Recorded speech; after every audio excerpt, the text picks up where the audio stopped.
Então, boa noite a todos, né, a todas. Esta noite eu vou falar todas também. Eu sou Ana Amélia Vélez de Sanches Rosella e estou diretora científica da Sociedade de Psicanálise de Brasil.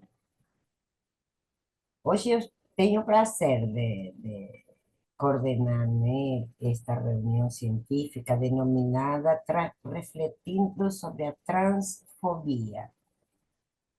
E lendo o artigo de Sérgio, outras fobias também, né, que me chamaram a atenção. Com a apresentação e comentários destes dois colegas que têm seus trabalhos publicados na revista Caliban, essa de aqui, né, que estávamos conversando, lançada recentemente com o tema erótica, na seção LGBTQIAPN+.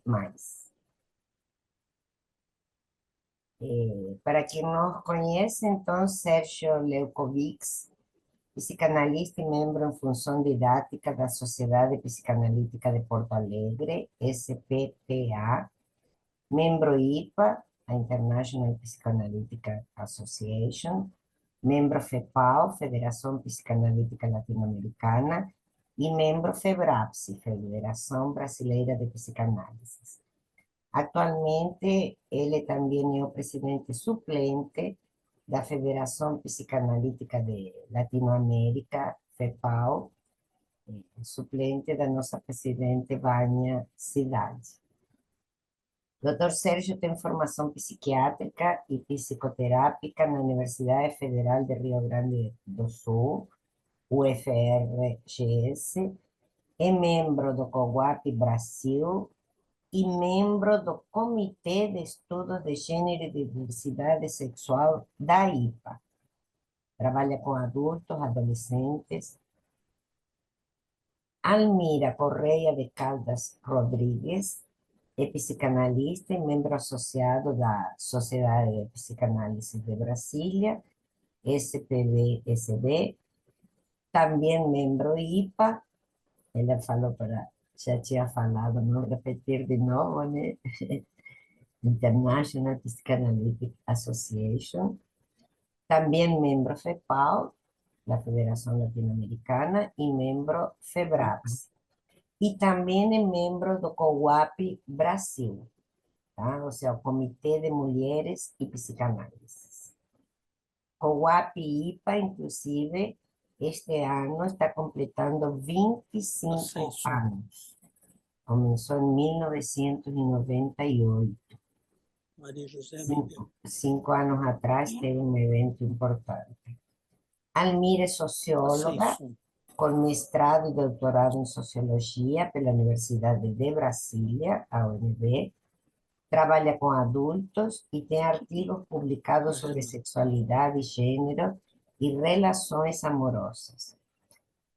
Ambos, né, são estudiosos da diversidade de expressões da sexualidade e de identificações de gênero. Verdadeiros desafios para a psicanálise na contemporaneidade, tanto no contexto sociocultural, a violência e tudo mais, como na clínica psicanalítica de hoje. Eu vou passar a palavra para Sérgio, e pode começar. Bom, boa noite, então, a todas, todos, todes, como disse a Ana Amélia. É um prazer estar aqui com vocês. Queria agradecer a Ana Amélia e a Sociedade de Brasília pelo convite, pela oportunidade de estar aqui. Também com a Almira, que a gente tem uma sintonia em várias ideias e compartilha, né, o trabalho e ideias. Então, vou apresentar aqui, deixa eu pegar o meu texto aqui, né? Então, refletindo sobre a transfobia, né? Então, a minha apresentação ela vai estar baseada no meu trabalho publicado nesse número da revista Caliban, Erótica, né? Que a Ana Amélia já apresentou para vocês. Eu queria aproveitar já para parabenizar a equipe editorial da Caliban pela escolha do tema erótica para essa edição, pois é um assunto cada vez mais presente na sociedade contemporânea e, consequentemente, em nossos pacientes. Até retomando um artigo do André Green, escrito em 1995, ao se perguntar se sexualidade tem algo a ver com psicanálise, ele descreve como os analistas foram priorizando a infância e deixando de perceber que muitas vezes o núcleo da patologia é a sexualidade escondida.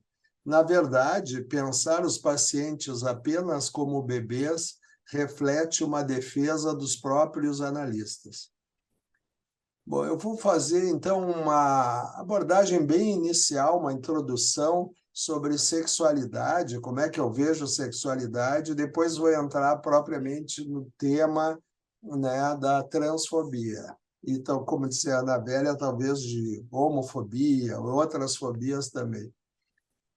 O primeiro aspecto que eu gostaria de destacar, então, para vocês é que a gente deve falar sempre em sexualidades no plural. As sexualidades são fluidas, móveis, mutantes e não se sujeitam às classificações. A gente acreditava estar ancorado em estruturas sexuais estáveis, mas isso é mais fruto da cultura da modernidade do que uma realidade do desenvolvimento.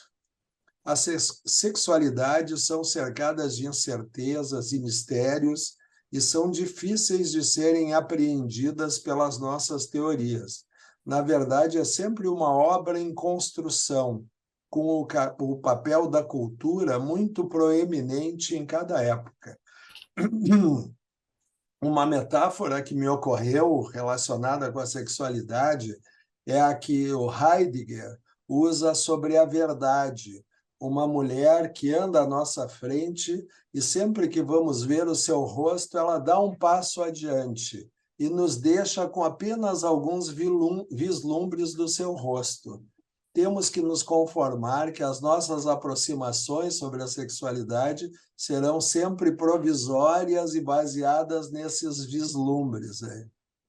A sexualidade não pode ser universalizada e nem essencializada, muito menos normatizada. Nossa compreensão deve ser sempre relativa àquela pessoa singular. Existem infinitas variações das apresentações sexuais e a sexualidade é um conceito de difícil apreensão.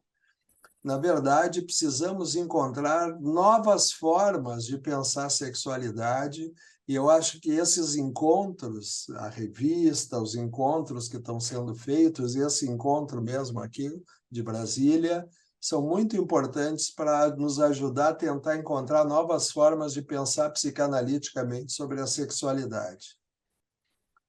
Bom, então agora voltando para o meu texto, esse que está publicado, né? Eu começo descrevendo que a gente está vivendo um momento de guerra, né? Está tendo uma guerra na Europa que está mobilizando o mundo todo, completou um ano em fevereiro, né? Seja pela ameaça nuclear, seja porque ela ocorre com países ricos, seja porque ela ameaça a economia mundial e a brasileira, seja pela disputa do poder mundial, enfim, é um momento tenso. Por outro lado, e não só na guerra da Ucrânia, mas tem uma série de guerras em outras regiões do mundo e que não estão recebendo maiores destaques, mesmo acarretando uma grande destruição e deixando milhões de refugiados. Esse é o ano que está tendo mais refugiados de toda a história. Da mesma maneira, sem maiores comoções, estamos em guerra aqui mesmo em nosso país. Uma guerra disfarçada, escondida, negada, mas extremamente violenta. Estamos presenciando um verdadeiro genocídio contra a população negra, contra os nossos povos originários, os indígenas, e contra a população da diversidade sexual e de gênero. Essas populações muito maltratadas. São muitas as vozes que protestam contra a guerra na Europa, mas muito poucas as que se manifestam aqui nas nossas cruéis guerras locais. Saliento aqui agora, né, nesse texto, a guerra contra as pessoas não binárias, destacando, né, baseado até num trabalho do último congresso da FEBRAPSE, né, os laços do mundo com o eu dessas pessoas e como os laços do mundo são cruéis, violentos, assassinos e visam a sua aniquilação, ou seja, a sua desaparição. Mas também, por outro lado, eu acho sempre bom salientar como essa população diversa consegue se organizar e se defender. A violência com a população trans, a transfobia, engloba diferentes graus de intensidade de agressão, culminando com o assassinato sistemático e frequente de pessoas transgênero, particularmente no Brasil, o país que mais mata transexuais em todo o mundo, ao mesmo tempo em que é o país que mais consome pornografia trans. Eu me lembro de uma situação clínica em que fui procurado por um paciente há cerca de um ano, e quando nos conectamos por vídeo, vejo um rapaz de 19 anos de idade com um rabo de cavalo com o nome João, né? Chamei de João na tela, e ele explica que está ali por exigência de seus pais para tentar se curar comigo de seus desejos de ser mulher. Fica bastante atento às minhas perguntas e intervenções e noto que vai se tranquilizando e podendo me contar a história de seus desejos.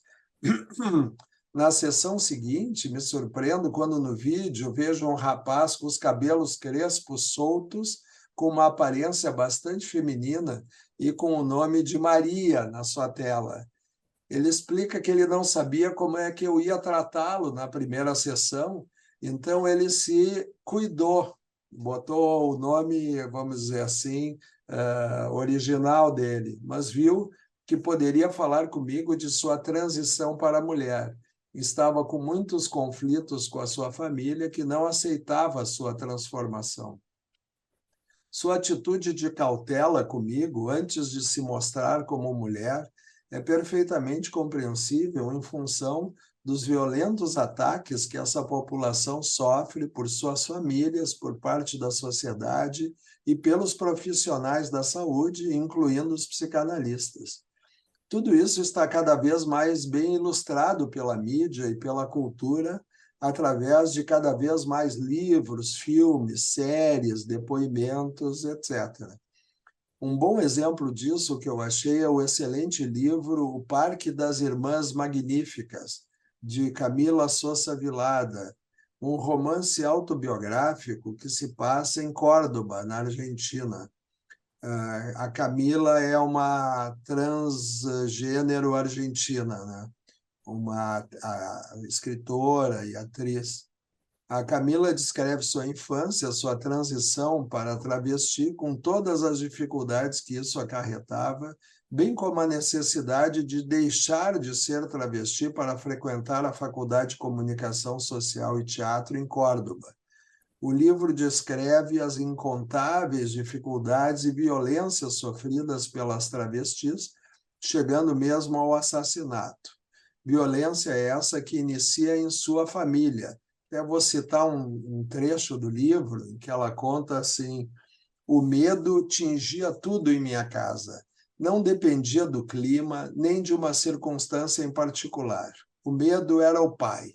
Não teve polícia, nem clientes, nem crueldades que me atemorizaram mais que meu pai. Em honra à verdade, acredito que ele também sentia um medo pavoroso de mim. É possível que aí seja gestado o pranto das travestis, no terror mútuo entre o seu pai e a sua cria travesti. A fenda se abre ao mundo e as travestis choram. Por outro lado, Camila também descreve como uma das travestis mais velhas, a tia Encarna, no livro, assume o papel de mãe e passa a cuidar delas. Inclusive, isso aparece bem representado quando tia Encarna resolve cuidar de um bebê abandonado para morrer no parque. No entanto, esse cuidado de tia Encarna não é suficiente, e a pressão da sociedade patriarcal, cada vez mais feroz em relação a elas, acaba por fazer as travestis abandonarem o parque e tia Encarna decidir morrer com o bebê. Também na série televisiva Pose, ambientada nas décadas de 80 e 90, com a população LGBTQIA+, afro-americana e latino-americana da cidade de Nova York, aparece claramente como os jovens homossexuais e transgênero foram maltratados por suas famílias. Na maioria dos casos, foram expulsos de casa pelos pais, mesmo sendo adolescentes pequenos. A série consiste no relato de uma rede de famílias, conhecidas como casas, nas quais sempre existe uma mãe que cuida dessas pessoas abandonadas e rejeitadas, que agora estão se prostituindo, traficando drogas, roubando ou pedindo esmolas. Novamente, a violência contra essa população aparece com crueldade, chegando também ao assassinato. Fica evidente nessas ilustrações a enorme transfobia em que estamos inseridos, mas também se constata como novas famílias podem criar redes de sustentação para essas pessoas tão atacadas. Em minha opinião, o grande desafio que temos que enfrentar com os pacientes trans é a nossa contratransferência, nós como analistas agora, né? Como escrevi em trabalhos anteriores, a psicanálise patologizou esses indivíduos, bem como todo o espectro do grupo LGBTQIAP+. De psicóticos, eles passaram a perversos e agora para imaturos. Essa tendência a normatizar essas pessoas foi e ainda é muito nociva para os pacientes e para a própria psicanálise. É quase como uma retraumatização desses pacientes que já vieram traumatizados. Como salienta Júlia Kristeva, quando a psicanálise não acompanha as mudanças sociopolíticas de sua época, ela perde a sua autoridade social. Ou, como diz Ceccarelli, usando Lacan, estar em sintonia com a subjetividade de sua época requer um trabalho constante de autoanálise ou de análise pessoal. Esses pacientes nos provocam muita estranheza, uma inquietante estranheza, como o estranho de Freud, ou pela falta de reciprocidade estética, como descrito por Meltzer. Ao patologizarmos esses pacientes, retraumatizamos eles, pois, em geral, como eu falei antes, eles provêm de famílias que nunca os aceitaram. A crítica principal que os antropólogos, sociólogos, jornalistas e outros pensadores fazem à psicanálise é o fato das teorias psicanalíticas terem se mantido normativas, particularmente heteronormativas em relação à sexualidade. A partir dos anos 60, com o movimento feminista e a liberação sexual na cultura ocidental, começou uma abertura em relação à sexualidade. Autores como Deleuze e Foucault passaram a questionar a ideia de uma identidade sexual estável e universalizante. Crítica esta que foi se ampliando a partir da década de 80 com os estudos queer, mas que só mais recentemente estão sendo incorporadas às nossas teorias. Minha impressão é de que a psicanálise não acompanhou essa mudança na maneira de entender a sexualidade. Ao seguir com a sua tendência normativa, acabaram por fechar as fronteiras para a diversidade sexual, tanto na teoria como na prática analítica com seus pacientes. No trabalho Transfobias Psicanalíticas, José Stona e Andrea Ferrari, é um trabalho de 2020, destacam como os analistas ainda têm percepções estereotipadas, negativas e até discriminatórias em relação às pessoas trans, patologizando todo esse grupo. O título, né, Transfobias Psicanalíticas, parafraseia um outro trabalho de Quinet chamado Homofobias Psicanalíticas, que é a mesma situação na época da homofobia, né? Os autores mostram como a literatura psicanalítica, principalmente Freud, Lacan e seguidores, patologizaram a transexualidade, considerando a perversão, psicose e, mais recentemente, como uma falta de maturidade. Não é o caso de fazer um cancelamento desses autores, né? Até nós precisamos deles, mas de fazer uma leitura menos religiosa e repetitiva para poder desconstruir e reconstruir novas hipóteses mais adequadas ao tempo em que vivemos.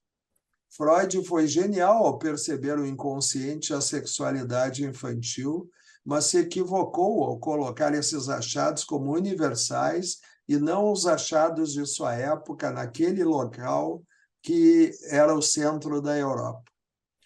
Como descreve Júlio Moreno, não podemos encarar a sexualidade como a motivação inconsciente de todo ato humano, uma espécie de emanação da carne, ao qual se opõe o simbólico e a cultura através da repressão.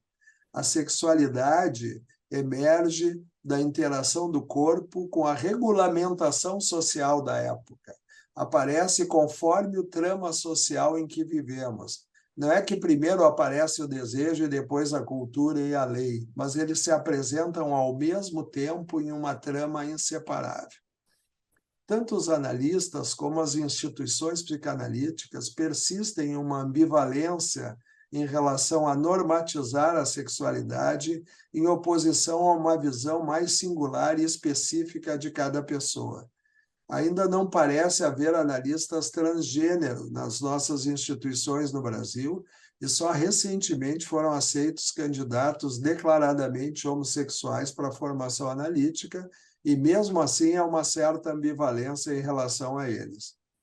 No livro Pajubá Terapia, de Sofia Fávero, de 2020, encontramos que abrir mão da narrativa psicopatológica não é um processo fácil, pontual e específico. Ao contrário, é um movimento constante para evitar teorias normativas hegemônicas que marginalizam as experiências sexuais e de gênero diversas. Pajubá, originalmente, é um dialeto que mesclava o português com uma série de línguas africanas, muito usado pelos praticantes das religiões afro-brasileiras.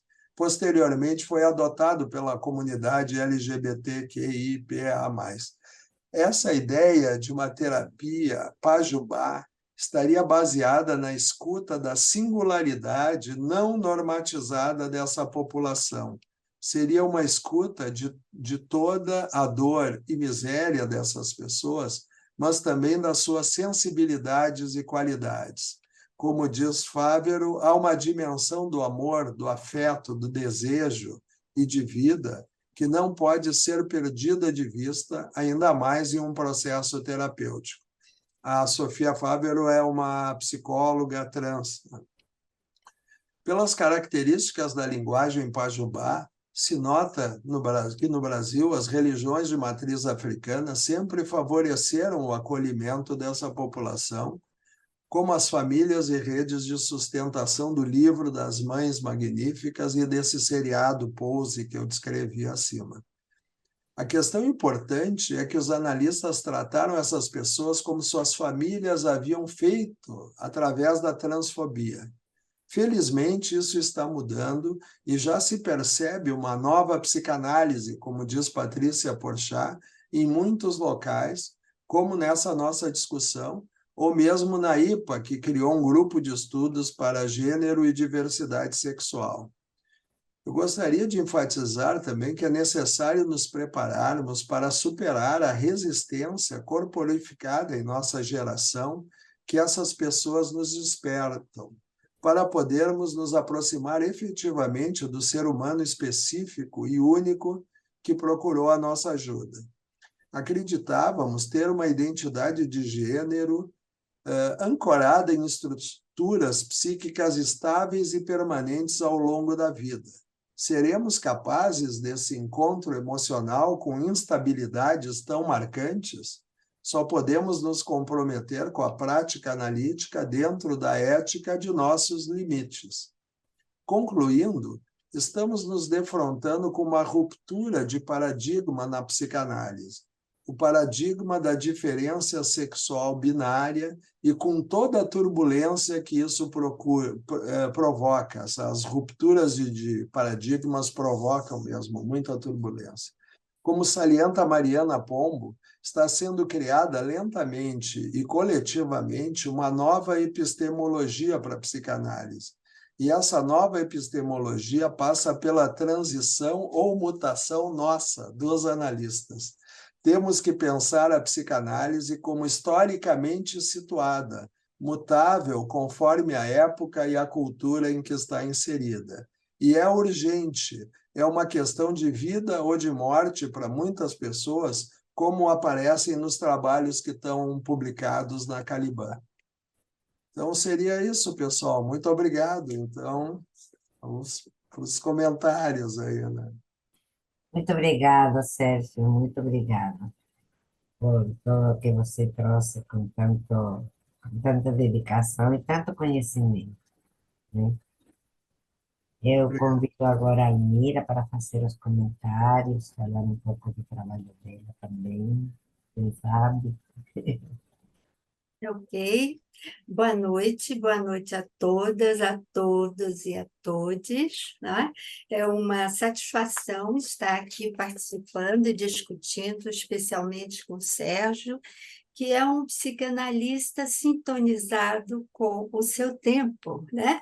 E que vem assumindo de forma tão aberta e tão livre a discussão de gênero e sexualidade. Então, é um prazer muito grande. Eu queria, inicialmente, pensar nas transfobias que você traz, Sérgio, mas pensar como um fenômeno de múltiplas facetas, né? Então, em uma dimensão mais macro, no âmbito do Estado e da sociedade, é isso, o país ostenta o título de país que mais mata homossexuais, e isso há 16 anos, né? E também que tem a estatística que as pessoas trans, envolvendo aí transgêneros, transexuais e travestis, elas têm uma expectativa de vida de 35 anos no nosso país, né? Bom, no que tange ao Estado, toda a legislação que a gente tem de apoio às pessoas trans é uma legislação conquistada por interpelação ao Supremo Tribunal Federal. É uma legislação avançada, tá? Mas que não foi aprovada pelo Congresso Nacional.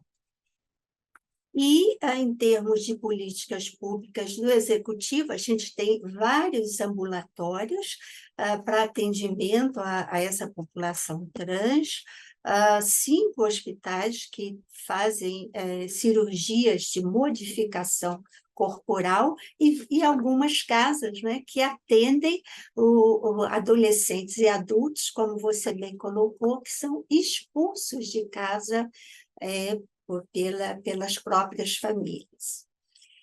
E aí, eu queria pensar um pouquinho que você se colocasse com um assunto que é muito delicado, que é essa transfobia, especificamente no âmbito das famílias e das escolas, né? A transfobia que as crianças e adolescentes vêm sofrendo. Se os adultos conquistaram uma autonomia de gênero, as crianças e adolescentes não, né? E quando a gente escuta os relatos das pessoas adultas que hoje se identificam, se autonomeiam como pessoas trans, elas decisivamente comentam as violências que elas sofreram de implantação e de formatação de um determinado gênero quando crianças, né?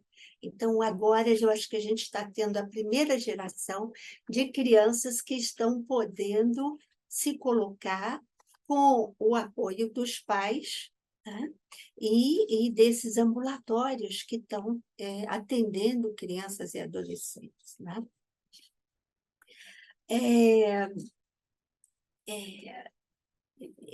Seria interessante destacar que há muita desinformação sobre e até a circulação de falsas informações sobre o que vem a ser a transição de gênero de crianças, né? De crianças e adolescentes. E é importante explicitar que essa transição é exclusivamente social. Ela só atinge a nomeação, ela contempla o vestuário, o cabelo e os adereços, né? Isso é muito importante, porque há uma grande desinformação sobre isso. Não sei se vocês viram, há uns dias atrás, teve uma sessão na Câmara dos Deputados e numa votação sobre união homoafetiva, que já é uma conquista, né, nossa desde 2013. E nessa votação, a deputada Dayana Santos, que é inclusive do Rio Grande do Sul, né, ela fez um comentário e citou crianças trans. Aí foi o mote para um coro de deputados, né, de extrema-direita, de começarem a gritar: criança trans não existe. Criança trans não existe. E impediram a fala da deputada. Então, esse é mais um negacionismo em nosso país, né? Essas crianças têm o direito de existir no espaço privado e no espaço público.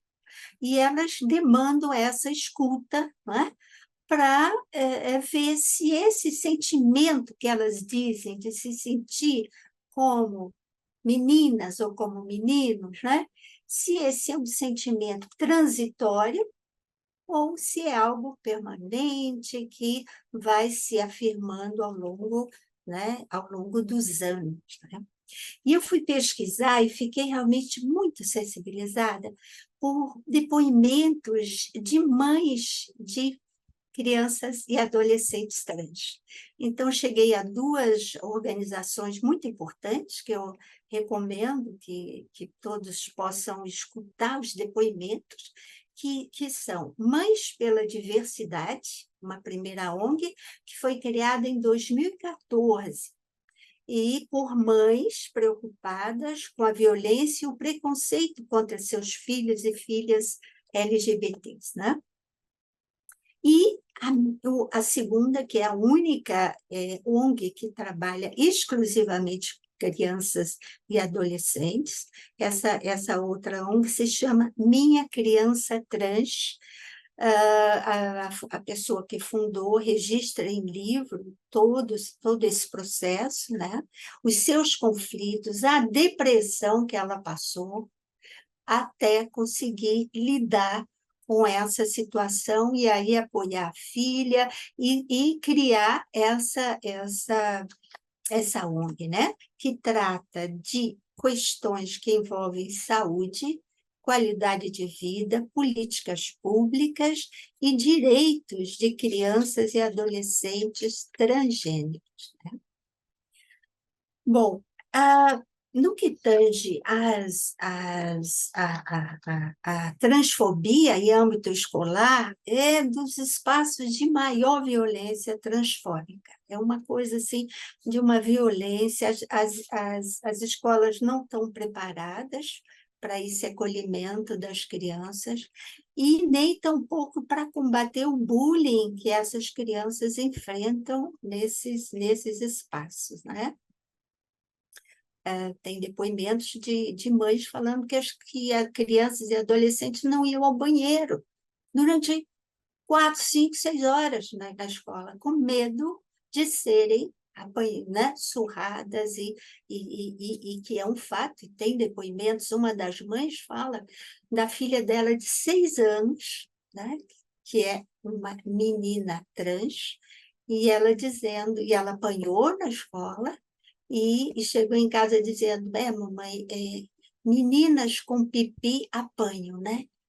Uma coisa assim, de uma violência imensa, né?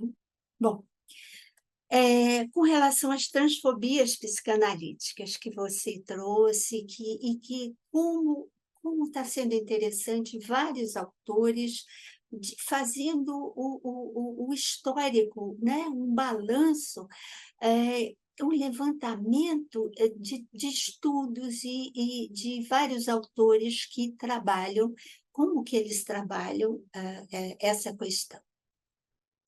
E nesses estudos, que eu venho tendo acesso a alguns deles, eu acho que a gente poderia fazer dois enfoques, né, Sérgio? Um que patologiza, né, que coloca as transexualidades como perversão e psicose, e outro grupo de estudos e de autores que colocam as vivências, né, de transgeneridade, de transexualidade, de travestilidades, como formas, como expressões de subjetividade na contemporaneidade. Tá? Eu acho que a gente está tendo um avanço nesse sentido. Você citou o Comitê de Estudos sobre Diversidade Sexual e de Gênero, criado pela IPA em 2017. Então, é um comitê que vai estudar a diversidade para além do binarismo, né? Para além do binarismo. Então, foi uma criação de um espaço super importante na IPA. Além disso, nós temos a declaração da IPA de 22, né? Questionando, dizendo, fazendo a crítica a qualquer comportamento, a qualquer trabalho analítico diretivo, no sentido de tentar mudar orientações sexuais e identidades e expressões de gênero. Mas eu acho que ainda é uma nota, né, uma nota, assim, vamos dizer, tímida, frente a duas outras notas que a gente levantou, da Associação Psicanalítica Americana, que é de 2019, e da Sociedade de Psicanálise da Finlândia. Essas duas notas pedem desculpa pública, né? Pela forma como trataram os seus analisandos no entendimento dessa patologização dessas expressões, né? E aí eu queria fazer um elogio ao campo da psicologia, porque, vejam, o Conselho Federal de Psicologia tem duas resoluções sobre isso, uma de 1999, sobre as homossexualidades, e outra agora, de 2018, onde o Conselho veda a colaboração com eventos e serviços que propõem terapias de conversão de homossexualidade, de conversão de transexualidade, de travestilidade, e entende essas expressões como possibilidades de existência, que não devem ser compreendidas como psicopatologia, transtornos mentais, desvios ou inadequações. Tá? Bom, então eu penso que a gente está fazendo avanços, que essa perspectiva está se fortalecendo, né? E confiante de que nós vamos fortalecer, né, essa perspectiva. E eu queria trazer duas questões agora para você, Sérgio, para você comentar. E as duas são polêmicas, vamos lá. Então, a primeira, que você pudesse pensar um pouquinho esse diálogo entre a psicanálise e os estudos e movimentos queer que você trouxe, né? A teoria queer sustenta, então, essa transitividade de gênero e sexual, questiona as normatividades, os binarismos, né? Essas identidades fixas que as demais expressões gays, lésbicas, bissexuais, transexuais, que eles ostentam com um orgulho, né? Vamos dizer assim. Agora, por outro lado, a Judith Butler, numa entrevista muito importante a Sarah Ahmed, na revista eletrônica Consciência, ela afirma o seguinte, que, apesar de parte da teoria queer dirigir-se contra esse policiamento das identidades, né, que se tinha que assumir essas identidades, aí ela vai dizer que, paradoxalmente, o queer acabou por constituir-se também em uma identidade, né? Quer dizer, fez a crítica, não se sujeitou, mas acabou também por cair numa uma certa identidade, que hoje as pessoas se autonomeiam, eu sou queer, vamos dizer assim, né? Mas ela observa a importância da gente considerar e rever a escuta de pessoas trans e intersexo que se autonomeiam binárias e lutam por este reconhecimento, né? Então, eu acho que é interessante quando você fala esse novo paradigma, né? E aí eu pergunto, eu deixo essa questão, né? É uma substituição de um paradigma binário pelo não binário, né? Ou a gente está falando de uma coexistência de dois paradigmas, onde algumas pessoas podem se identificar de uma forma e outras não, tá? Então, essa é uma questão que eu deixo aqui. E a outra é que eu queria que você comentasse, expandindo o que você vem pensando, sobre essa crítica aos movimentos identitários, né? Recentemente, a Elizabeth Roudinesco faz essa colocação, tá? A mim, eu tenho a ideia de que essa crítica, que ela não está compreendendo que o respeito e o reconhecimento da diversidade sexual e de gênero, bem como de outros grupos com cidadania aviltada, que isso é uma questão de democracia, né? É uma questão de democracia. E na medida em que os movimentos LGBT, QIA, PN, essas duas últimas siglas, PN, de pansexual e não binário, que são autonomiações que as gerações novas estão assumindo com muito vigor, né? Então, nessa medida, esses movimentos todos, com suas denúncias e propostas de políticas públicas que eles fazem, propostas para o executivo, para o legislativo e para o judiciário, né? Inclusive, as conquistas que nós temos todas no judiciário foi por interpelação desses movimentos sociais. Então, que essas propostas, que com isso, esses movimentos estão dando sua contribuição, sim, para a construção de uma sociedade justa e democrática, né? Então, era isso que eu tinha para trazer, para contribuir para o nosso debate. Obrigada. Obrigado. Respondo, Ana Velha. Isso que eu ia falar. Muito obrigada, Nira, né? Pelo preciosismo com que você apresentou os dados, né?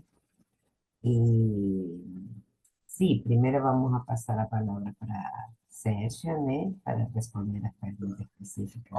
Alguns Eita, comentários, você, né? Para passar uma manhã ou uma noite discutindo ponto por ponto da Almira, muito bom comentário, detalhado, profundo, assim. Começar pela questão das transfobias na família e na escola, e as transfobias das crianças, que é um assunto super delicado, né, que mobiliza os psicanalistas e mobiliza a opinião pública também, né? Teve toda a situação da Tavistock agora sobre o fechamento da clínica de crianças trans, né, que vai ser modificado, enfim. E como a Almira descreveu muito bem, na verdade, é uma transição social, né? Nesse primeiro momento e até quando tem intervenção, como nessa clínica da Tavistock, era o bloqueio da puberdade, para dar tempo das crianças se tratarem, evoluírem, tendo um bloqueio da puberdade e tal, né? A intervenção, vamos dizer assim, corporal seria essa, né? Mas realmente tem muita desinformação e tem muitas complexidades. Por exemplo, muitos pais, lá nesse documentário da BBC sobre a clínica Tavistock, aparece bem, por exemplo, uma coisa super polêmica, que os pais estavam levando as crianças para fazer a transição para serem trans, para irem para o outro sexo, que preferem ter um filho trans do que ter um filho gay. Então, se o filho é trans, então ele vai ser hétero. Por exemplo, de um menino que faz a transição para menina e arruma um namorado, então é um casal hétero. E para os pais, alguns pais, parece que é mais tolerável, então, ter uma filha com um namorado hétero, assim, né? Do que ter uma filha gay que vai arrumar uma namorada e tal. Então, são complexidades que a gente não conhece ainda, né? E que são difíceis de lidar. Mas realmente a questão das crianças é uma questão muito polêmica, né? Tem uma certa comorbidade, tem artigos publicados sobre isso, sobre a Tavistock e analistas da Sociedade Britânica, né? Que avaliam que tem uma comorbidade com outras doenças ou sintomas psíquicos e mas a gente não sabe o que veio antes, né? Se essa procura foi por esses sintomas, se esses sintomas são causados por questões sexuais, ou se são consequência desse rechaço, dessa diversidade sexual. Então, é muito complexo toda essa situação das crianças e dos adolescentes, né?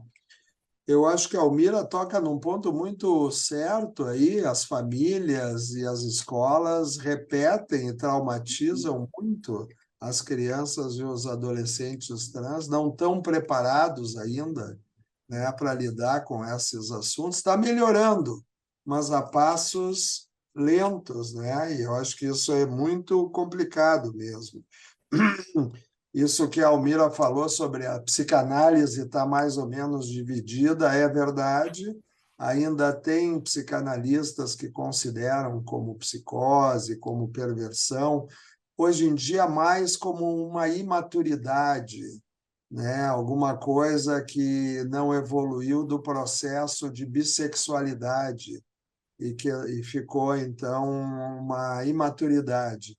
E um outro grupo, que é o grupo que tenta não entrar nessa situação normativa e nem patologizar e tratar cada indivíduo separadamente, com a sua singularidade, que eu acho que é o mais importante até, né, de ver cada caso como um caso, assim, né? E depois isso da Finlândia e da APS, eu achei que são medidas muito importantes de pedir desculpa, os analistas poderem pedir desculpas pelos traumas, vamos dizer assim, pelos equívocos e maus tratos, né, que produziram.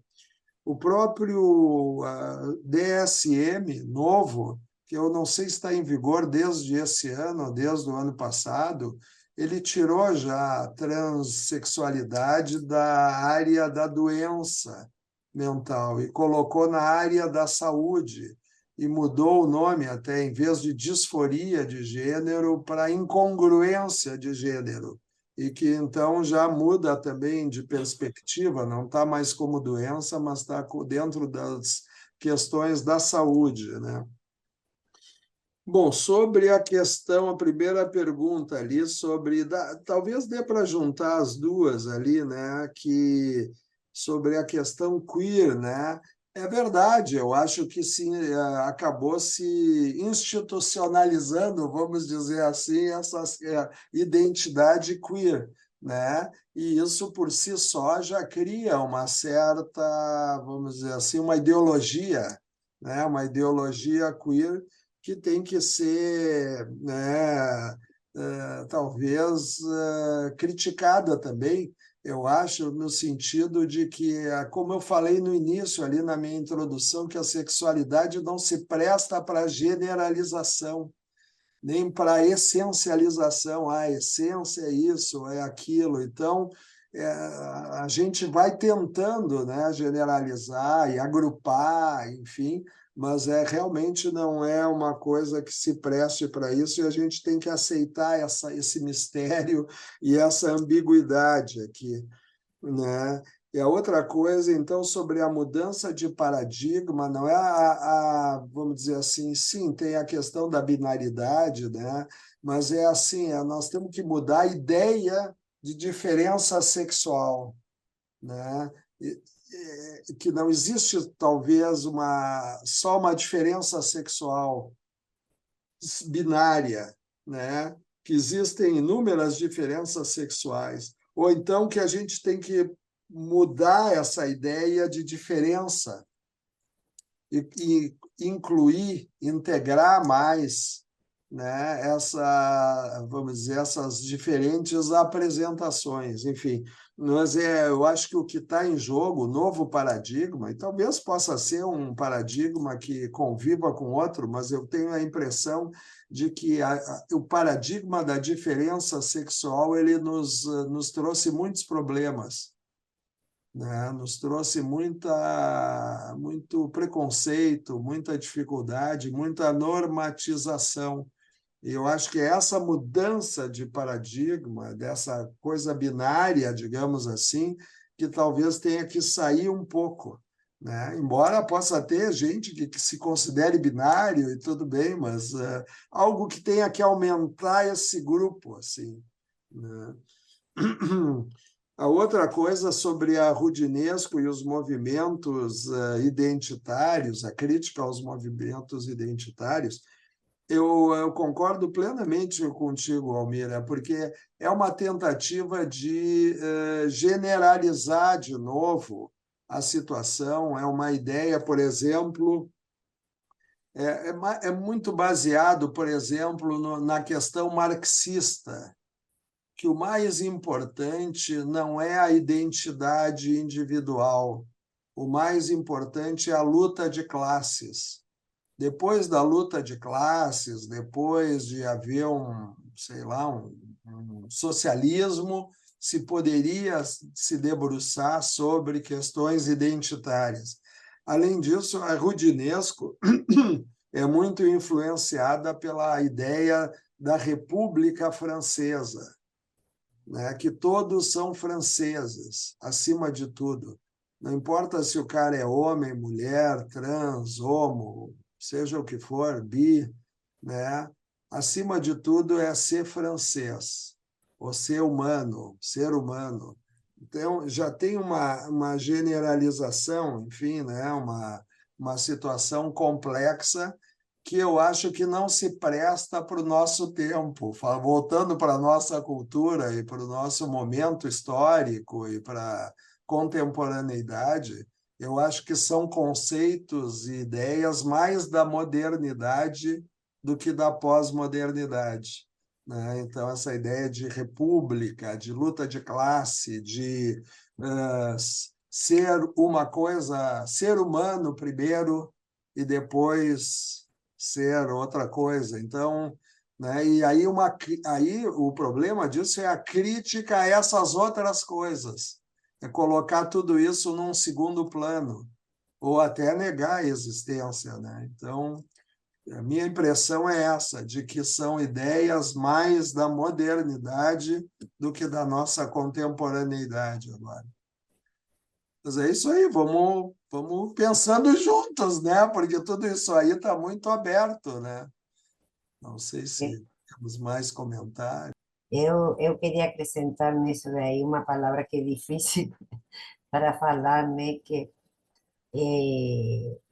com essa questão de contemporaneidade ou modernidade, eu acho que um fato fundamental é o ter saído de ambas as partes da invisibilidade.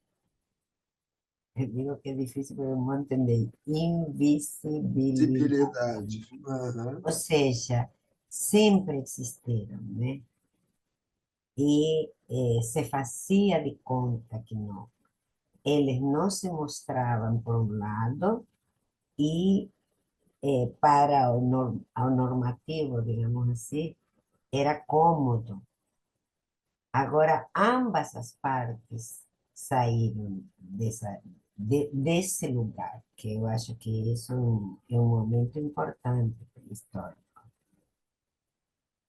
Sim, é verdade. A diferença só que eu acho que não tinha antes e que tem agora é a da internet, que deixa tudo isso muito mais visível, né? Não é que a diversidade sexual sempre existiu. Talvez tenha algumas formas que sejam mais atuais, como essa da virtualidade, né? De relações sem o corpo, né? De relações através da internet, enfim, né? Encontros sem o corpo. Mas muitas dessas apresentações sexuais sempre existiram e sempre foram invisibilizadas, como tu mesmo está dizendo, e que agora estão se manifestando, enfim, né? E aparecendo, o que é muito bom, né? Disso não Não, e precisa as famílias estão reconhecendo, né? Ou seja, ficar as escondido, ficar visíveis reprimido. para os dois lados estão colaborando, me parece, né? As famílias, as escolas, né? Temos Uhum. aqui que Renata quer fazer uma pergunta. Pode perguntar, Renata. Boa noite, né? Assim, queria agradecer, Sérgio, Almira, o trabalho de vocês, achei extremamente interessante, até porque esse é um assunto que, de alguma maneira, me traz uma certa mobilização, e eu fiquei pensando um pouco em termos de psicanálise, né? Como uma, vamos dizer assim, uma teoria da emancipação, né? No sentido de quanto mais livre o sujeito, né, a gente poder também pensar o oposto, no sentido de uma livre da sua própria neurose, entre aspas, pensar também numa liberdade em termos de uma democracia, né? E aí eu queria escutar um pouco de vocês, né, a correlação, se vocês fazem uma correlação dessas situações que a gente vive com o capitalismo globalizado, com o neoliberalismo, né? O que vocês pensam a respeito disso? E também no sentido de... Porque vocês colocaram, o Sérgio colocou no sentido dessas pessoas entrarem para a formação, né? E a minha pergunta também é no sentido do nosso embasamento, né, assim, em termos de nós, psicanalistas, como que, em termos da nossa formação, a gente pode ampliar nossa escuta para o trabalho com esse tipo de população, em termos de metodologia, procedimentos e por aí vai. Bom, eu posso trazer alguma colocaçãozinha sobre essa correlação dessa diversidade sexual e de gênero, né, com o sistema, com o neoliberalismo e com o capitalismo. Olha, o que a gente tem hoje é que os países que se autonomeiam, vou dizer assim, de socialistas, né, de comunistas são os países que mais perseguem essas comunidades LGBT, né? Essa situação na Rússia é gravíssima, situação em Nicarágua, em Cuba já foi muito, agora reduziu um pouco, né? Na Hungria. Olha, é uma tristeza o que essas populações estão vivenciando em vários sistemas de esquerda, mas alguns também capitalistas, né? Na África tem Uganda, se não me engano, essas populações são mortas, é crime de morte, né? Pena de morte. Então, diante desse ambiente tão hostil, é natural que essas pessoas, que essa comunidade se junte né, para defender as suas demandas, para se proteger e tal. Agora, eu acho que aí a gente tem um paradoxo, que a história desses países socialistas, Renata, esse conflito que o Sérgio até colocou, do indivíduo né, com o social, com o todo. A classe, né? A sua classe. Ou seja, o indivíduo foi muito abafado em prol, né, da sociedade como um todo. E acho que esse foi um dos elementos que fizeram essa crítica e a queda do Muro de Berlim, entre outras coisas. Por outro lado, os países capitalistas, eles têm um reforço muito grande, às vezes, no indivíduo em prol, né, do coletivo. Então, tem essa tensão aí. Esses grupos em países capitalistas, eles têm o maior espaço. E, apesar de, por exemplo, na França e em outros países da Europa, para se fazer uma transição, é exigido que tanto o homem quanto a mulher passem por processos de esterilização. Né? E a Butler falava, olha, nós não somos só minorias sexuais e de gênero, nós somos minorias reprodutivas, porque para fazer a transição, vários países europeus exigem isso. Então, é muito polêmico, é muito, né, conflituoso, tem muitas variações, mas a gente tem esse contraponto do indivíduo com o coletivo, né? E com relação à formação, eu acho que na nossa sociedade, por exemplo, já se indicou ter textos do Stoller, né, sobre introduzindo um pouco essa questão de gênero, a questão racial já está sendo introduzida. Então, é isso, tentar currículos, né, que deem conta, que acolham essas temáticas, né? Posso passar a palavra a outras perguntas? Sérgio. Deixa Não, eu Sérgio, só responder para a Renata, depois Para a eu Renata, faço sim, perguntas. sim, Não, desculpa. porque eu achei muito importante essa pergunta sobre a questão da democracia e da liberdade, né? Porque eu acho que tem uma coisa que fica assim dentro do sistema, talvez dos governos em geral, ou do mundo em geral, sobre a questão de quem deve viver, quem deve morrer, quem é a elite, quem não é a elite, o que é aceito, o que não é aceito. Então, em termos de poder e de, vamos dizer assim, de preconceito e discriminação, é muito importante. A gente defende a psicanálise e a democracia mesmo, e o direito de todos viverem e aproveitarem, né? Por outro lado, tem algo que tu mencionasse sobre a questão do capitalismo, que também tem que se levar em conta, que tem uma certa mercantilização da situação trans. os laboratórios estão interessados, os cirurgiões, a medicina está interessada em procedimentos que remuneram os médicos, os laboratórios, os remédios. Então, também tem um risco, um alerta, pelo menos, que a gente tem que ter sobre a mercantilização do trans, assim, né? Então, acho que isso aí é importante também levar em conta. Não é uma pressão mercantilista que também tem que ser criticada. O que eu acho, e em relação à formação, eu acho que sim, que tem que poder incluir, como a Almira estava dizendo, dentro dos institutos, né, material, textos, inclusive produções. Eu procurei usar ali a Sofia Faveiro, né, literatura de pessoas trans também, para a gente ir se familiarizando e aprendendo, né, com eles e vendo, enfim. Então, eu acho que essa mudança é muito importante mesmo.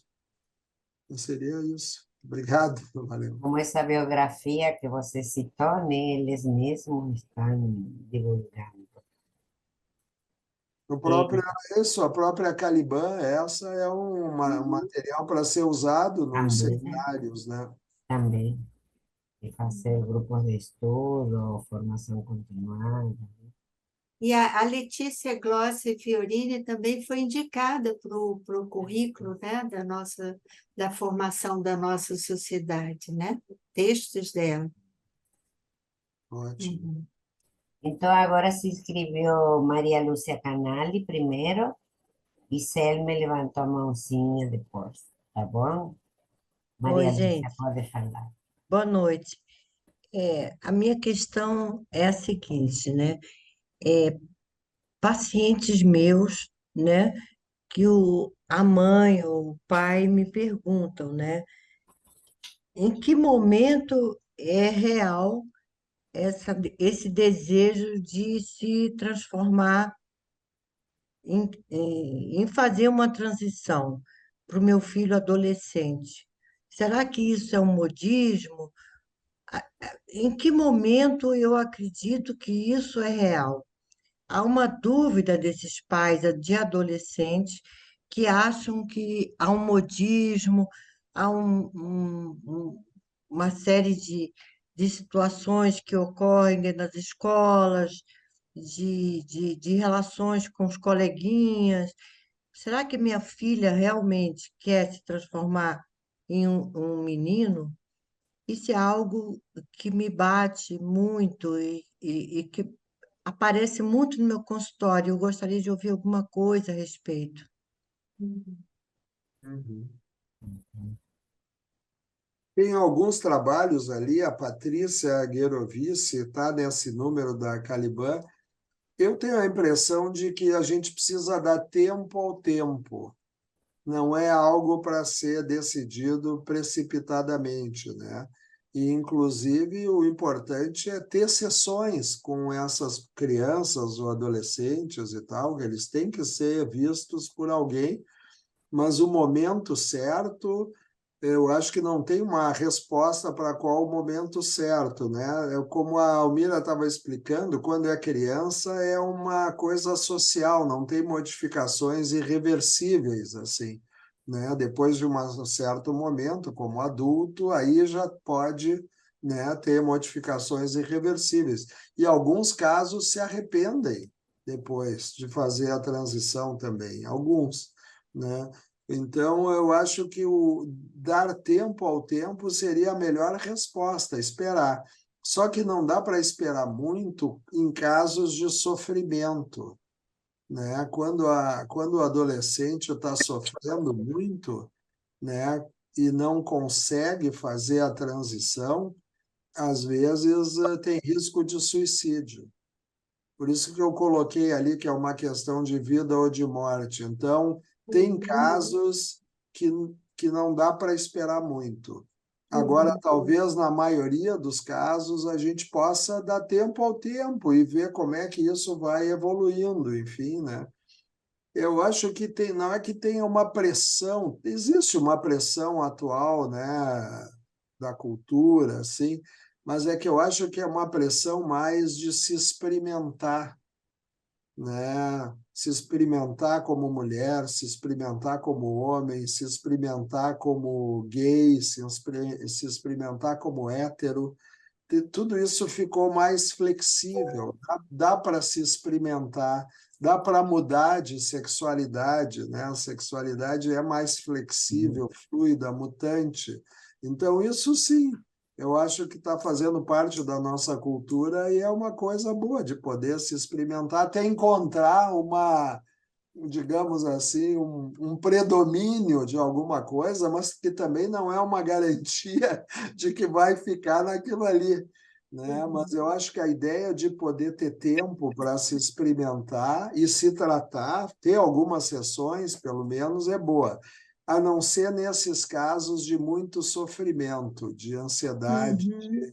de necessidade muito forte de mudar, de não poder viver, ou, por exemplo, uma mulher que não pode viver como uma mulher, ela se sente homem, um homem que não pode mais viver como homem, precisa ser uma mulher, esses casos têm que ser mais rápido, tem que fazer a transição logo, mesmo que dê problema depois, porque assim a gente evita problemas muito grandes. Tem muitos trans que se matam Uhum.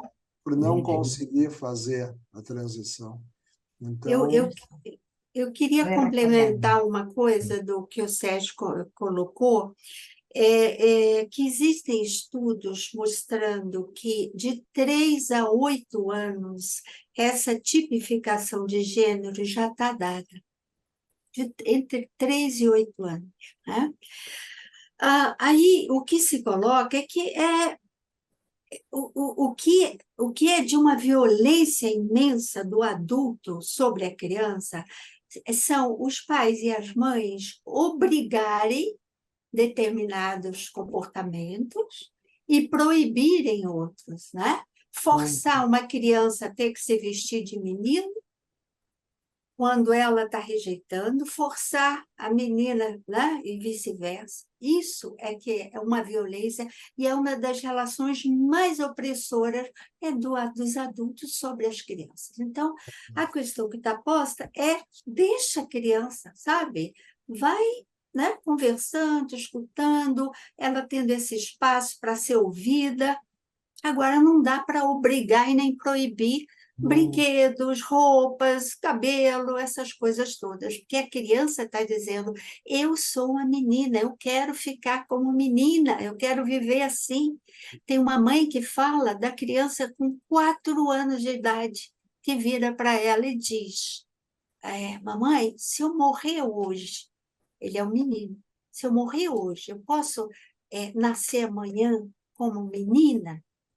Aí foi para ela, foi o limite que ela estava forçando, que ela estava proibindo, né? E aí ela vai combinar isso. Ó, aqui dentro de casa você vai usar o que você quiser, você vai, né, brincar com o que você quiser. No primeiro momento, fazendo esse split. Dentro de casa e fora de casa você vai ser menino, até uma hora que ela junta as coisas, né?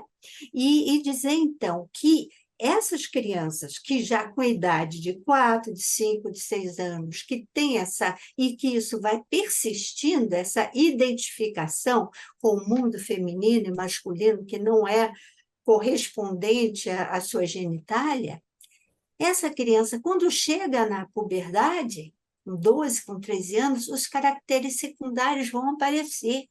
E aí é um desespero, porque, né, se a criança tem já aquele sentimento que o adulto diz: não, mas você não é um menino, mas eu me sinto assim, eu quero ser, eu sou assim. Aí é um horror. Então, essa terapia de bloqueio hormonal, que é a mesma terapia usada para crescimento de crianças, é o mesmo produto, né? mesma coisa, Que é super aceita para as crianças cis, essa terapia, ela vai, então, permitir que a criança prorrogue mais e tenha e conviva mais com essas suas afinidades e identificações, né? E isso pelo menos até os 16 anos, Lúcia, porque pela legislação do Conselho Federal de Medicina, só a partir dos 16 anos é que se pode fazer uso da terapia cruzada, que é o uso de hormônios do outro gênero, né? Mas então, até lá, e a terapia hormonal de bloqueio, ela pode ser suspendida a qualquer momento e não tem maiores, não tem efeitos colaterais, né? Muito Obrigada, bem. Podemos Almira. passar a palavra para... É uma dúvida de muitos pais, né? Isso que você colocou é muito esclarecido, né? Uhum. Porque eles não, eles estão tateando nisso, né? A maioria está sem saber o que fazer, né? Em que idade, como, quando, né? Uhum, uhum, uhum. Obrigada. É, Selma, então, eu sou psicóloga, né, e sou psicóloga e psicanalista de informação aqui da nossa sociedade. Esse tema me interessa muito, porque eu acompanho há mais de 6 anos um caso de transexualidade, e escutar a Almira e o Sérgio foi muito rico, porque me ressoou esse tempo todo que eu atendo, bate nessa história o tempo todo, e aí aquela história, aqui ele pode ser, né? E foi a partir desse momento em que aqui ele pôde ser, que agora ele pode ser lá fora. Né? Ele só conseguiu ser lá fora porque aqui no consultório, estou no consultório ainda, ele pode ser, ele pôde ser. Né? E eu lembro no dia que foi, há 6 anos, quando ele foi me falar que era o medo que ele teve de eu não aceitá-lo. Né? Né? Então, eu quero agradecer à sociedade por essa oportunidade. Achei lindo a Almira e Sérgio falar todos, todos e tudes. Achei o máximo, porque aqui a presidente do CRP, a Tessa, foi cumprimentar assim, e vários psicólogos ficaram indignados. Foi, assim, teve muita reclamação porque ela utilizou esse tipo de tratamento, né? Todos, todos e todos. Né? Então, muito obrigada por essa noite tão agradável, tão esclarecedora, e mostra, como eu sou analista de informação, dizer que eu estou no caminho, né? Sim. Está indo. Obrigada. Eu ia comentar para a Selma que uma coisa que a Almira tocou também, dessa transição social, é mudar de nome. Né? Então, por exemplo, na faculdade ou no colégio, e o colégio aceitar a mudança de nome, e os colegas começarem a chamar pelo nome, né, que a pessoa está se sentindo, que escolheu para si, né? E isso faz toda uma diferença. E, ao contrário, muitas vezes chamam pelo nome antigo, o que é uma violência com a pessoa, né? Então, né? Mas a pessoa que nem no consultório, se experimentar no consultório e depois poder se experimentar fora, se experimentar na escola ou em casa, já ajuda a poder se experimentar fora também, né? Então, é muito importante isso.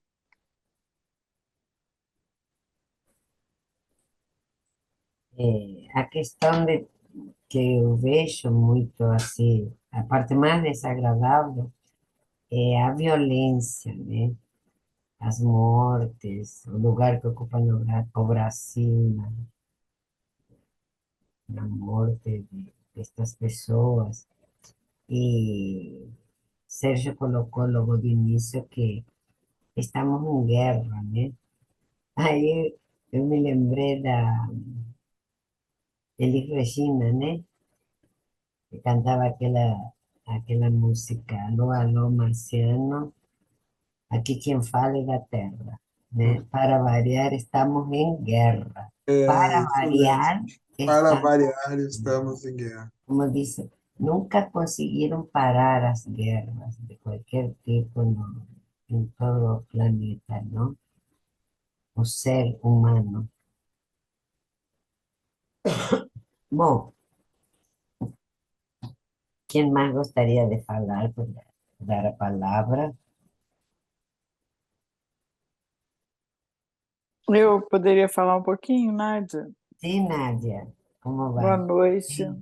Boa noite. Infelizmente, eu não pude assistir o Sérgio. Eu entrei, mas estava sem som, enfim, já entrei atrasada. Mas depois eu quero ouvir, tá? Ouvir a gravação.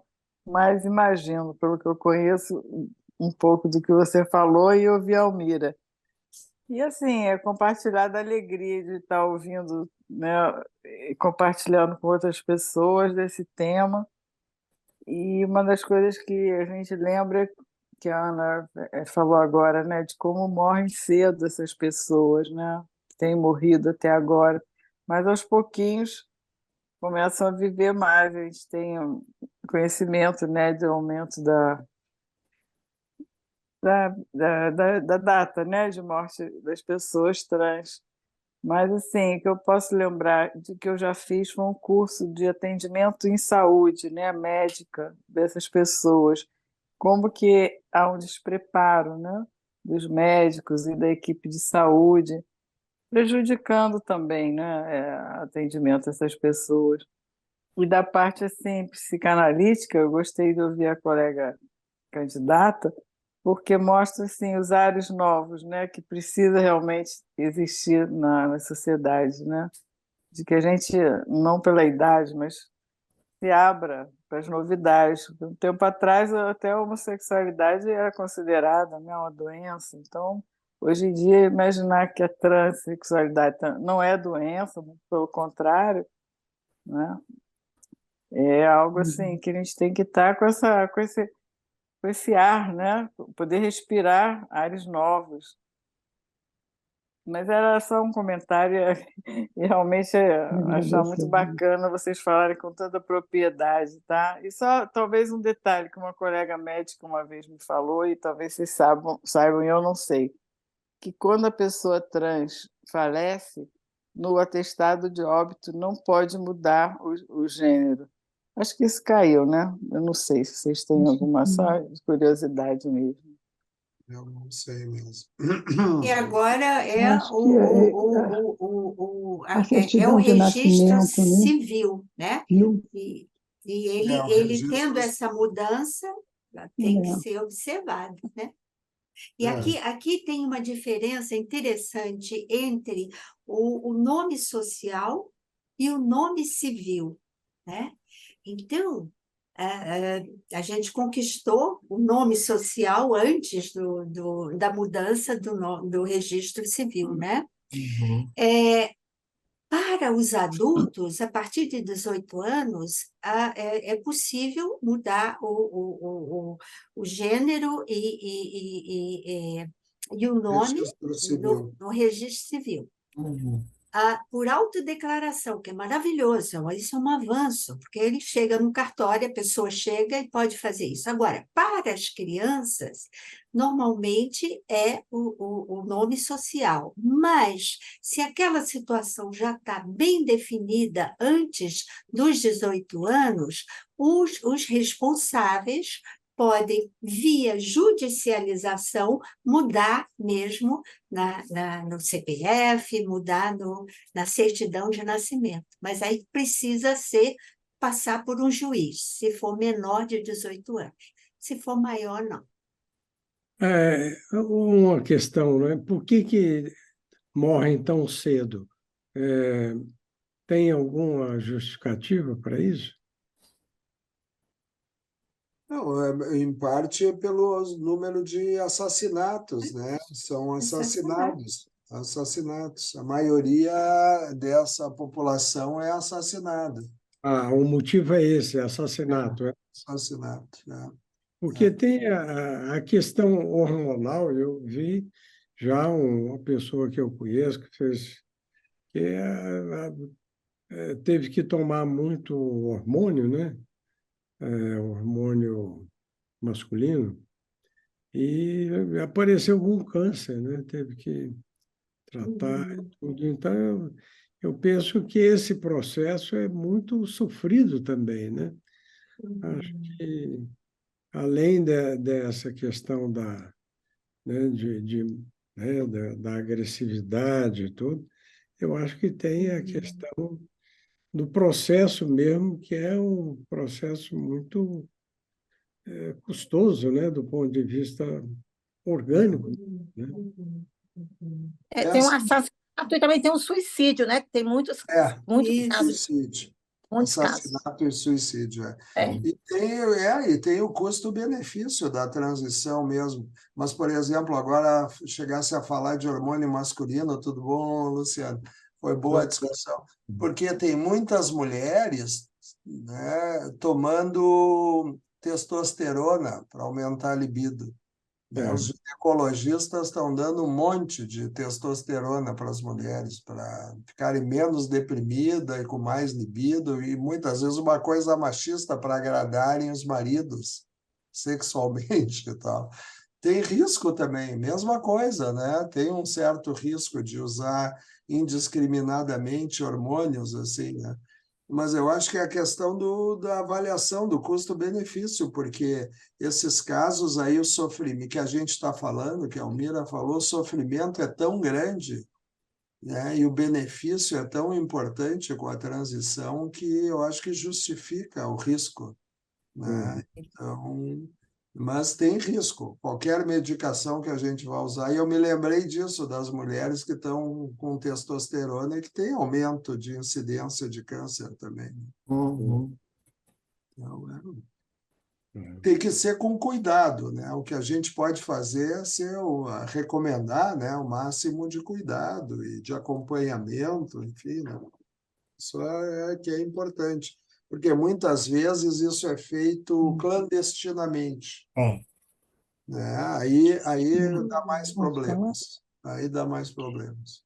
Rosa Posso está falar? pedindo, sim, Rosa está Tá. pedindo a palavra. Nossa, queria primeiro agradecer ao Sérgio, né, e à Almira por, por, por várias coisas que trouxeram, né, por trazer esse tema, né, a discussão, esclarecendo, né, ao público. Isso é extremamente importante. Eu acho que atividades como essa, né, que vai despatologizando, né, esse tema. Mas uma coisa que eu queria voltar a tocar é realmente os assassinatos, né, que, como o Sérgio colocou, nós somos, né? O Brasil é um dos primeiros países, né, a ter um índice enorme de assassinato. E, por outro lado, também a questão da pornografia nos trans. Queria que falasse, desenvolvesse um pouco. Aí eu fiquei pensando, né, aquele filme, teve um filme, né, a Garota Dinamarquesa, que foi um dos filmes lindos que passou, né? Então, no início do século, isso não é, na realidade, uma situação agora, atual, né? Mas é uma situação, acho que no mundo inteiro, né? Aí eu fiquei pensando se será que morre mais o trans feminino, né? Pela fragilidade, né? Ou o trans masculino? Fiquei com essa dúvida até para poder saber.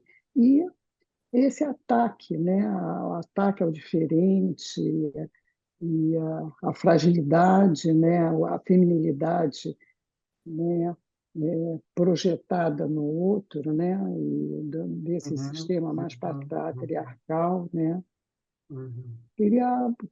Acho que é importante a gente poder ficar sempre tocando nesse ponto para ver se a gente consegue, né, uma mudança, né. Eu Então, acho as mulheres trans, né, Sérgio? As mulheres trans é quase a totalidade dos assassinatos são de mulheres trans.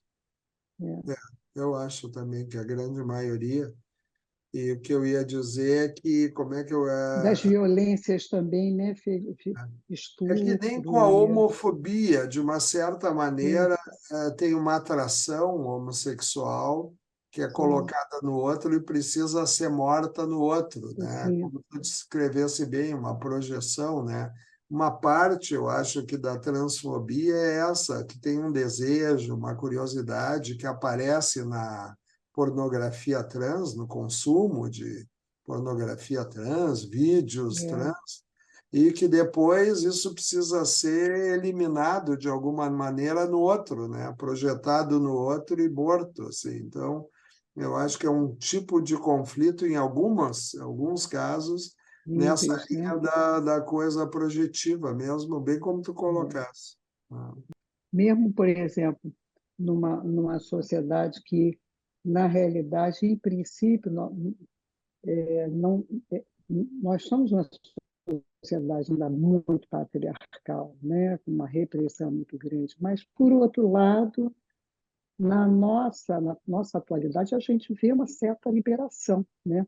Desses papéis, uma coisa. Mas, mesmo assim, aqui, essa semana no Rio de Janeiro, acho que é uma moça trans, né? Foi espancada e o porteiro não Porteiro. fez absolutamente nada, E né? durante bastante Que tempo, passou domingo no é, Fantástico. eu não assisti, foi o comentário de consultório, né? E eu Uhum. fiquei aqui no Rio, num lugar que a passividade do outro, né? Quer dizer, na realidade, o outro ele é o desejo também, né? A cumplicidade do outro, digamos A assim. Sim. cumplicidade, né? Que implica no desejo, né? Eu acho que esses encontros, né? Divulgando, a gente possa criar realmente uma, um- uma rede, né? Uma rede de esclarecimento, né? Para que haja É, mudanças mais eficazes, né? ir Já Patologizando. despatologizando a zoologizar. cabeça dos analistas, né? Isso, exato. Dos Dos analistas e das pouquinhos, pessoas né? em torno, né? Tá bom? Eu quero Muito agradecer bom. muito, Obrigada. muito, muito. Realmente teve uma audiência que chegou a 38 pessoas. Eu agradeço a todos, até as que já saíram, né? As que permanecemos aqui. E principalmente a Sérgio e a Almira, que realmente brilharam neste tema, né? Porque este tema é incipiente. Já tem vários anos, mas ainda chamamos de incipiente, na verdade, né? Já estamos na hora de parar de chamarlo assim, buscar bibliografia, colocar textos nas sociedades, ponermos a falar em grupo, porque senão até quando vamos a dizer que estamos começando? Já não se está começando, já tem muitos anos que o movimento está crescendo. Só não vê quem não quer ver, né? Mas eu agradeço novamente a todos. Obrigado, Sérgio, por aceitar o convite. E obrigado, Almira, também por aceitar o convite. Os dois, E obrigado a vocês todos, obrigado pelo convite, Almira, pelos comentários super instigantes, né? Permite.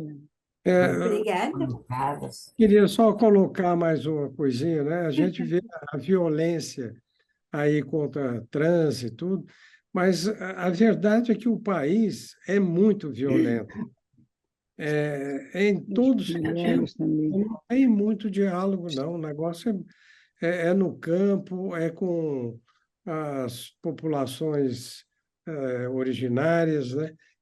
Sim. O país é muito violento. A Com as gente mulheres, tem a né? ilusão que era um país gentil, da gentileza, mas é ilusão. O país é violento mesmo, né? Tá bom, muito obrigado, Almira. Muito obrigado por Obrigada. Obrigada. ver, viu? Tá bom. Boa noite, pessoal. Foi uma noite Boa noite. maravilhosa. Obrigada, Que Silvia. bom, Céu. Obrigado. Tchau, Obrigado, tchau. pessoal.